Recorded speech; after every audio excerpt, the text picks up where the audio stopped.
Hi, so today I'm coming to you from my side porch here in the Dominican Republic, in the middle of what is truly an endless summer.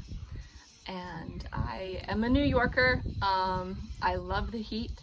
Honestly, I do miss the cold a little bit sometimes, but overall, I love being warm all year round. The only thing is that when I'm pregnant, which I happen to be right now, it seems that my third trimester always lands during the summertime heat. So I'm always waddling around with a big belly this time of year in this heat, and wow, it's extra hot. But as I mentioned in one of my last videos that I've uploaded, I've actually been experiencing some complications this pregnancy, and the general recommendation from my doctor has been bed rest and don't do anything, don't go anywhere.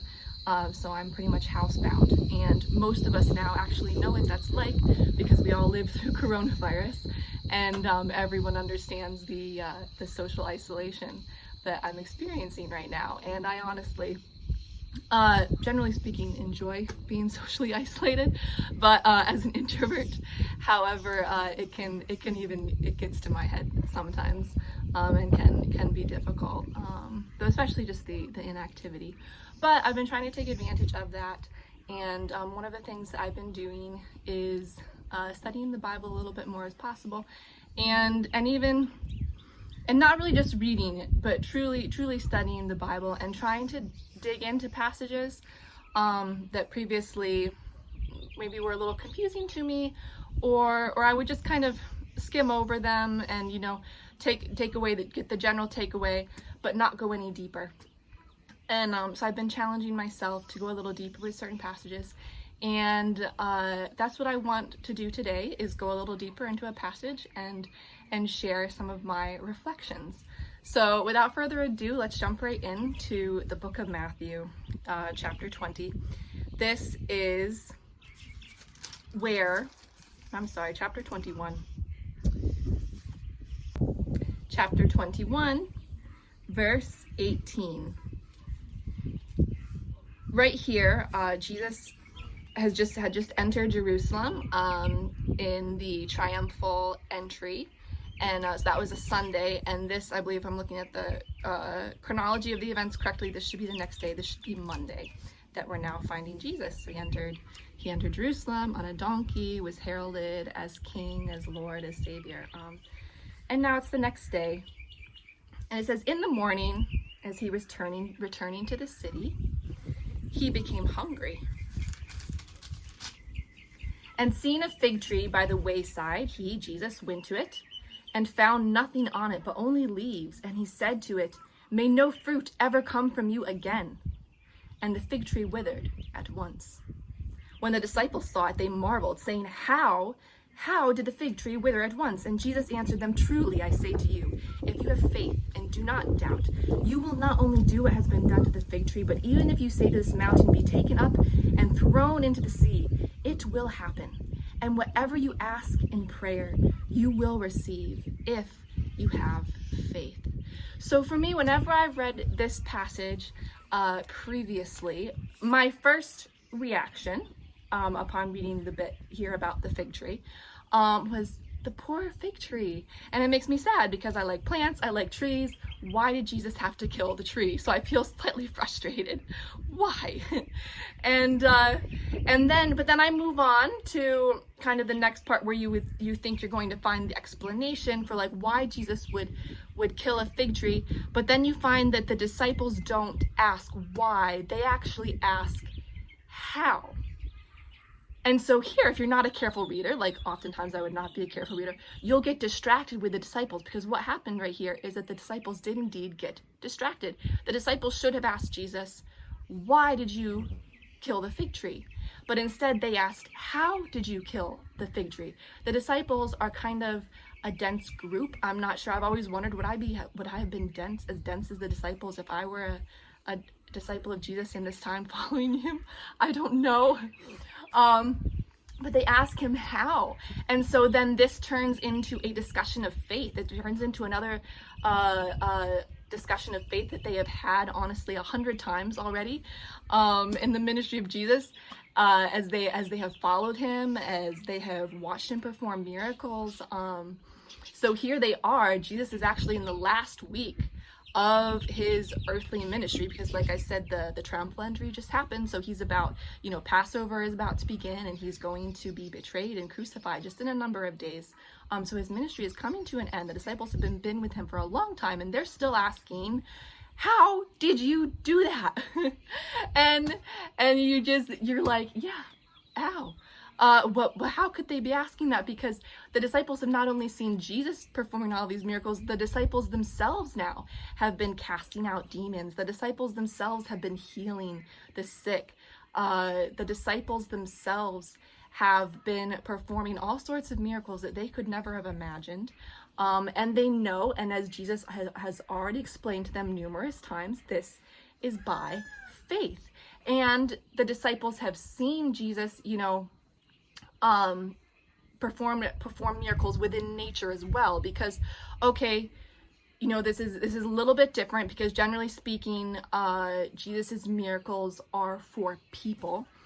We don't see him interact with nature as much, but we do. Like, we see him calm a storm, and we see him multiply the bread and the fish. So once again, that's interacting more with nature or inanimate objects, not with people. So here he is performing a miracle with a fig tree, or upon a fig tree. So it's a little bit different, but still not super outside of the ordinary. But still the disciples are saying, how? And so Jesus very kindly, very patiently, answers them. This is by faith, and even if you guys can do this too. It only takes the smallest bit of faith to be able to even say to a mountain, get up and throw yourself into the heart of the sea, and it will do it. And so Jesus is very, very gracious in his response. He knew the disciples were going to respond that way, but the truth is that Jesus himself never, at least it's not recorded, Jesus was never in this moment able to get to the point of why he cursed the fig tree, because the disciples were not ready to get to the point. But I believe this was a setup. Because he knows, knowing the disciples, he knows that it takes them a few times, that they need to learn something a few times before they really get it. So this was a setup. And I'm going to come back to that, but I just also want to make two other points here. Besides being a setup for another moment, another teaching moment for the disciples, he is explicitly talking here, or implicitly. His example here is implicit. He is talking about the Pharisees. So in the middle of where this story is situated, Jesus has been having a lot of interactions, kind of tense interactions with the Pharisees, with different Jewish religious groups. And these are people who are like fig trees, are like this fig tree, in the sense that they are growing, they're beautiful, they have lots of green leaves, but they don't have what? They don't have fruit. They are not bearing fruit. So here, what Jesus is doing, why he curses this fig tree, why he actually performs a negative miracle, because generally speaking, Jesus is very gracious with his miracles. He lives forgiving the sins of people who don't deserve to have their sins forgiven. He lives healing people physically who don't deserve to be healed physically. He lives raising people from the dead. He lives calming storms, not creating storms. Jesus heals. Jesus helps. Jesus improves. Infrequently do we see him curse? Do we see him use his power to actually do something negative? And here he is cursing and killing a tree. Okay, it's just a piece of nature, but it's to make a point. But Jesus changes his tactic, uses his power to do something harmful, because he's trying to get this point across to the Pharisees, first of all, and that is that they, for all of their powerful positions, for all of their beautiful temples that they have, their beautiful offices, their beautiful clothing, their perfect church services, for all of these, for their wonderful words, their very educated way of speaking, their authority within their villages, within their communities, that all of that is just like this fig tree. It's just greenery. It's just greenery, and it's not useful for anything, because what Jesus wants is for us to produce fruit. He wants the Pharisees to produce fruit. So this is a warning. First, in this moment, this is a warning for the Pharisees, and about what is going to happen to them. That if they do not change their ways, that if they do not leave their religion and begin to have a relationship with the living God, if they do not start to focus on the important things of the law, like justice and mercy, and not on whether or not you can pick a piece of fruit on the Sabbath day, and not on what kind of clothing you are wearing at church, if they don't start focusing on the issues of the heart, then if they do not start producing fruit, if they do not start living how Jesus himself is living, then they too are going to be cursed, and in the end of the matter, killed, and they will die and go to hell. They will be cut off from God forever, and they will be useful for nothing. So this is a warning to the Pharisees, first and foremost, kind of on the day that happened. That was a warning for the Pharisees, who it's quite possible that there were even Pharisees with him at this point as he was entering Jerusalem. It's possible that there were Pharisees looking on and watching this happen. So first and foremost, it was for them. But then secondly, and really just as foremost, it was for the disciples, and it's for us. And to see how it was for the disciples, we actually need to move over to a different book of the Bible, where Jesus is going to teach about this miracle that he just did. Now we're going to go over to John. We're going to go over to John chapter 15. It's just a few days later, where Jesus and the disciples are in the upper room. They're taking the Passover together for the very last time. And Jesus is taking this time to reaffirm various messages that he has taught to them over the years. He is reminding them of what is really important, of how it really is to have a relationship with him, and how that relationship impacts their relationship with others and how we treat others. And so he's going into the very heart of it. He's like, guys, these are my last words to you, even though they didn't realize that, these are my last words, and this is what is really, really important. He's really going to the heart now. And part of this going to the heart, he's going to talk about the importance of bearing fruit and what happens if you don't bear fruit.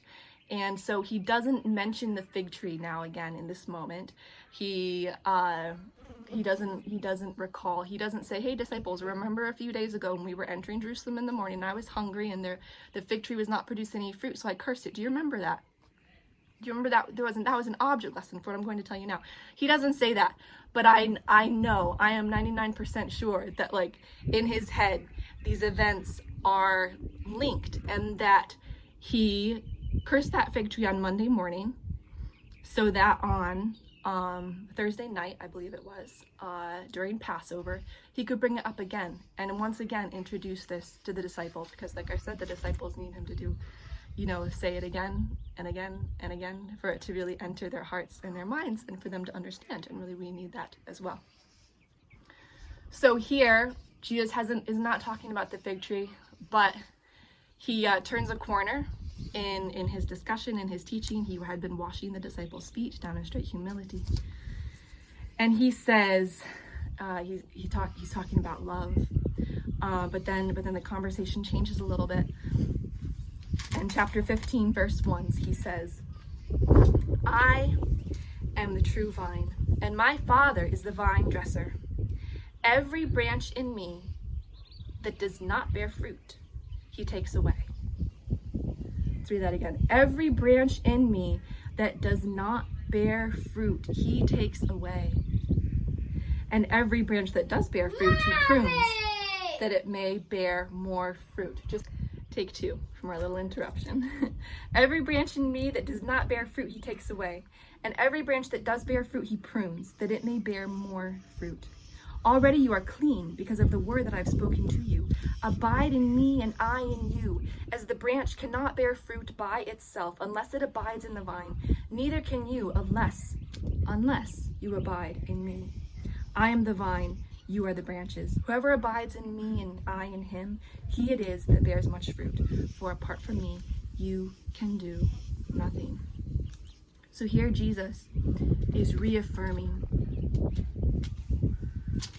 guys, remember the fig tree. I almost always, 95% of the time, I use my power to heal. I use my power to bring grace. I use my power to bring life. But here, I actually used my power to curse, because I need to drive home a point that is so critical, which is even though my desire is to extend all of the grace as is possible within the realm of a life with consequences, a life that must have consequences to be good, even though he desires to extend as much grace as he can within a system that is just as well. Within this grace, realize the responsibility that you have and the importance, how important it is for you to bear fruit. And that if you don't, look what will happen. What happened to the fig tree will happen to you. And that's hard. It's hard to hear. It's hard to hear that if we are not doing our part, we could be cast off. We could be torn out, uprooted, thrown away. It's not something that is comfortable to hear. And the reality is Jesus makes it as comfortable as he can, and it's not just like he's trying to make us feel better, but he's showing us, he demonstrates to us the amount of grace that he gives us, because he's like, look, I'm not asking you to produce this fruit yourself.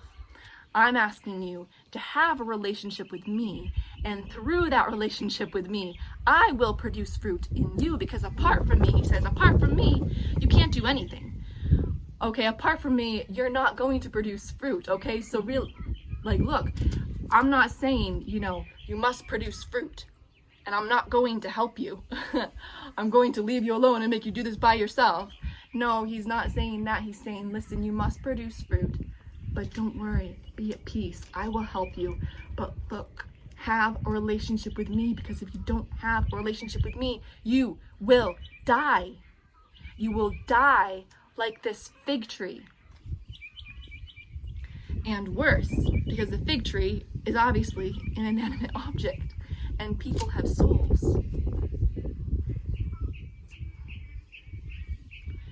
there's a quote that I read recently by Jen Wilkin, who is an author and speaker. I believe she lives in Texas. It says, "We will not wake up 10 years from now and find that we have passively taken on the character of God."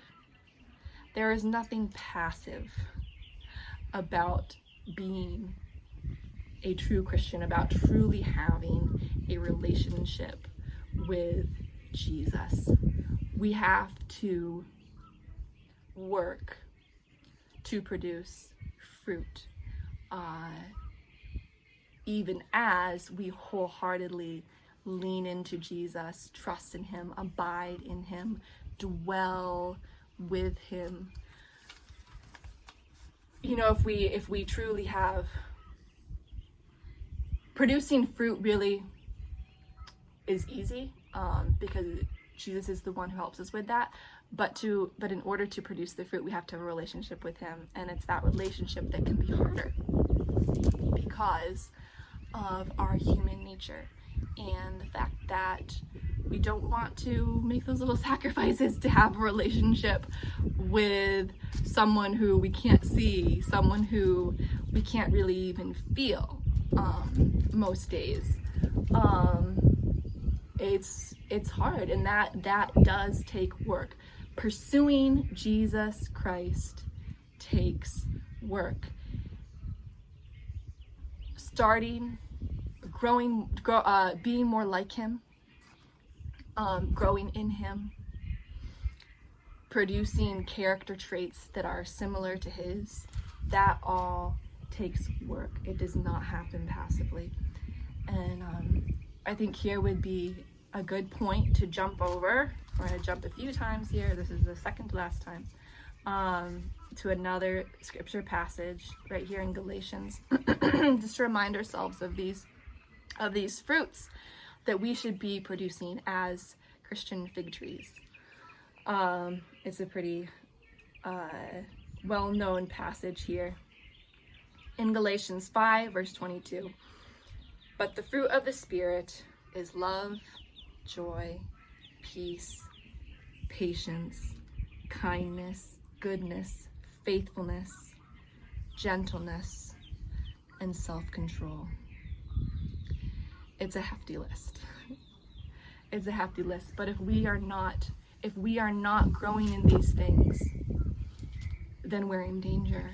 And it just shows the importance of how we must examine ourselves constantly to see where we're at in our relationship with Jesus, to see, am I growing? 5 years ago, am I more patient than I was 5 years ago than I am now? Or who was it who said the unexamined life is not worth living? I don't know if that was Aristotle or Plato or Socrates or someone more recent, Bertrand Russell. I don't know. This is what my being a mom does, turns things to mush. I used to know who said these things. But the unexamined life is not only not worth living, the unexamined life could lead to death. Because if you're not examining yourself, you're not going to know where you're at. And so, Christian, please take a moment, take a day, as you drive on your commute, or as you wash dishes, or as you fall asleep at night, to really think about where you're at in your walk with Christ, and if you're growing in these things, and if you're not growing in them, to beware of the danger, and if nothing else inspires you, to let that danger motivate you, because look, you could lose your soul. You could lose your soul. It's not something that's comfortable, because we want to talk about or emphasize the grace of God, and that salvation is by grace through faith, and it is, but then what comes from grace, what must grow out of grace, what must grow out of faith, it is these fruits. And so if they're not growing, then grace and faith are not doing their work in your life, and you may not actually be saved. And you may actually still be on a one-way road to hell. And like I said, it's not comfortable. It's not something we want to think about. It's not Like I said, Jesus wanted to use his power for good things, to bring life, to bring healing. That's what he almost always used his power for. But in this moment, to demonstrate a critical point, which is that if we don't produce fruit, we are going to die. He had to perform a negative miracle, and he had to curse. And we don't want to be accursed. We don't want Jesus to curse us. We don't want to be cut off. We want the richest thing in life, better than anything else, is to have a relationship with Jesus and to feel his blessing upon you, and to feel his Holy Spirit working in you and producing this character in you. And because just life is hard. Life is really kind of terrible most of the time. There are a lot of beautiful moments, especially as Americans or people who are living in developed countries with a poor American is completely different from a poor Dominican. So life is hard, even very hard, even for Americans, or people, or Europeans, people who are living with a little bit more of economic ease. But even so, we know it. We have all this money, but life still is really a drag a lot of the time. And but so to have Jesus in you, Jesus is the only thing that fills that empty spot when you're done, hanging out with your friends, when you're done with vacation and you have to go back to work, and you just feel this that letdown,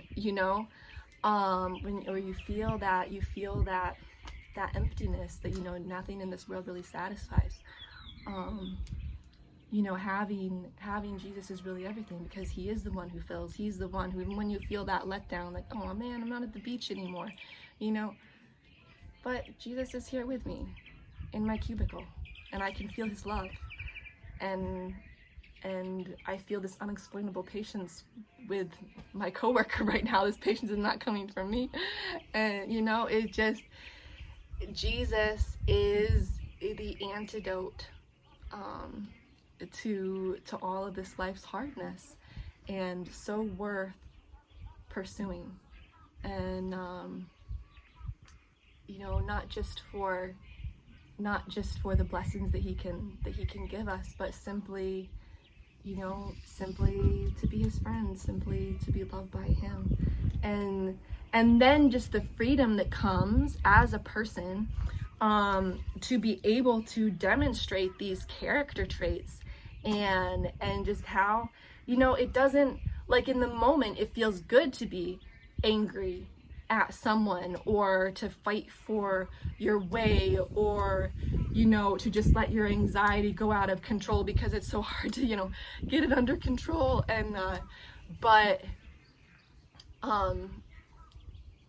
how much sweeter it is, how much sweeter to have peace, to feel joy in the midst of hardship, to be patient, to be able to control your desires and your mind, to be able to respond gently in response to stress, to be able to love, to love even your enemies. And this is the list that Paul gives us in Galatians of the fruits of the Spirit. There's actually another semi-list in Isaiah chapter 11, where it's talking, Isaiah is prophesying about the Savior that is to come, about Jesus. And he says, chapter 11, verse 1, there shall come forth a shoot, that is Jesus, from the stump of Jesse. So here we are, another example of Jesus being a vine, right? And a branch from his roots shall bear fruit. And the Spirit of the Lord shall rest upon him. The Spirit of the Lord shall rest upon Jesus. And what will be the outworking of the Spirit of the Lord? These are the fruits. The spirit of wisdom and understanding, the spirit of counsel and might, the spirit of knowledge and the fear of the Lord. To have the Spirit of God in you and working in you and through you is power. It is to be powerful. It's a meek sort of power, because a person who's filled with the Spirit is never going to dominate over someone in the wrong sort of way, but it is power. It is pure power. Imagine that. Imagine to be able to give good counsel. Imagine to be wise. Imagine to have understanding. Imagine to have might. Imagine to have such knowledge, and imagine what it is to be someone who is joyful and peaceful and patient and self-controlled and gentle and loving. Imagine what that is. And we have access to that. We have access to that as we pursue a relationship with our precious Savior Jesus, who wants to extend us all the grace and wants to help us produce fruit, because without him we can't do it. Without him we can't have any of these things. We must abide in him. We must dwell in him. We must welcome him into our homes, welcome him into our life. We must wake up with him. We must go to bed with him. We must eat with him. We must live and breathe, do all for his glory.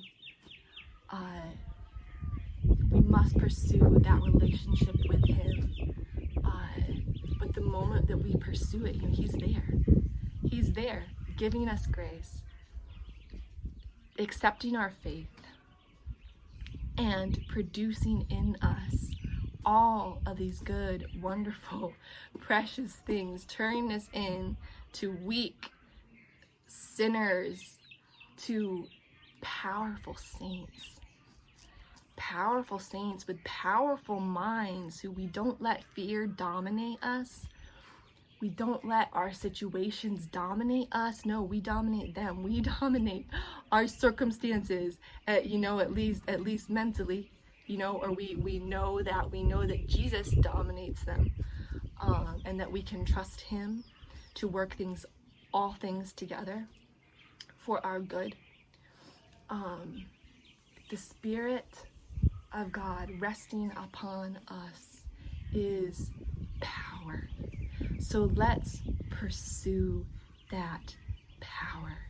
Let's pursue a relationship with Jesus, because if we don't, it's so dangerous. We will be cast away. We will be cursed. We will wither, just like that fig tree. Just like that fig tree. That one Monday morning that Jesus was walking into Jerusalem. He was kind of hungry and wanted a fig, and there were no figs. So he cursed it, and it withered, and there, it was gone, done. Last chance, over. Let's not let that be us. Let's accept the Spirit of God into our lives, and let his power change us. Let's not be passive. Let's pursue. Let's live pursuing a relationship with God. Examine yourself. Examine your heart. Where am I growing? Where am I lacking? And then ask Jesus to help you, and he will. Thank you for listening. Thank you, Mom, for listening. I think my mom is the only one who's listening at this point, because this got very long. I myself can only listen to, or generally only carve out time to listen to something that's about 5 minutes long. But thank you to anyone who made it this far. Thanks, Mom.